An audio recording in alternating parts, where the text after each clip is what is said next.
À la cour d'assises de la Marne, à Reims, il était quasiment 23h30, vendredi soir, quand le temps s'est suspendu dans la cour d'assises de la Marne. Au terme de 5 jours d'un procès éprouvant, la présidente, Hélène Langlois, a prononcé des peines plus faibles que celles requises à l'encontre de Loïc Vental et Caroline L'Étoile, jugés pour la mort atroce du petit Tony, 3 ans, en novembre 2016 à Reims. Alors que les motivations de la Cour ne sont pas encore connues, 20 minutes tente de décrypter ce verdict. Pourquoi Loïc Vental écope-t-il d'une peine de 20 ans de réclusion criminelle? Juste avant le verdict, dans la salle des pas perdus du tribunal de Reims, David Scribe, son avocat, confiait que Loïc Vental s'attendait évidemment à prendre 30 ans de réclusion et ne pensait pas faire appel de la décision. J'ai eu un comportement inacceptable. Je mérite d'être condamné, avait-il indiqué à la barre au moment de lâcher ses derniers mots. Comme si tout était déjà plié. Mais non. Une heure après, la Cour le condamnait finalement à 20 ans de réclusion assortie d'une période de sûreté des 2/3 et d'une obligation de soins. Je pense que les jurés ont tenu compte de l'humanité de mon client, a réagi David Scribe. À la barre, vendredi après-midi, celui-ci avait tenté de convaincre les jurés que Loïc Vental, 28 ans aujourd'hui, avait commencé à travailler sur lui-même et avait compris son acte.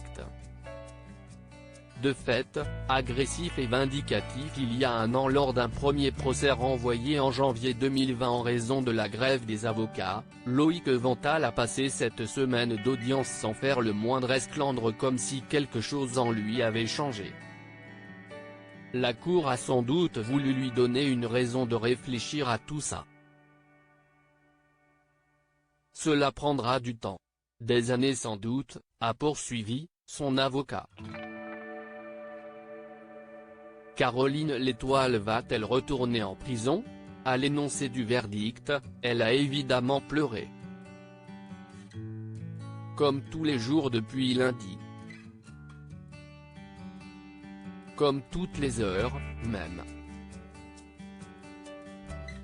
Mais Caroline L'Étoile, la mère du petit Tony, n'a pas vraiment compris.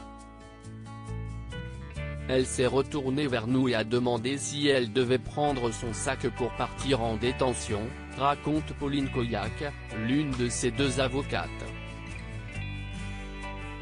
Mais non. Jugée uniquement pour les délits de non-assistance à personne en danger et non-dénonciation de crime, la mère de Tony écope, finalement, d'une peine de 4 ans de prison dont 1 avec sursis, sans mandat de dépôt.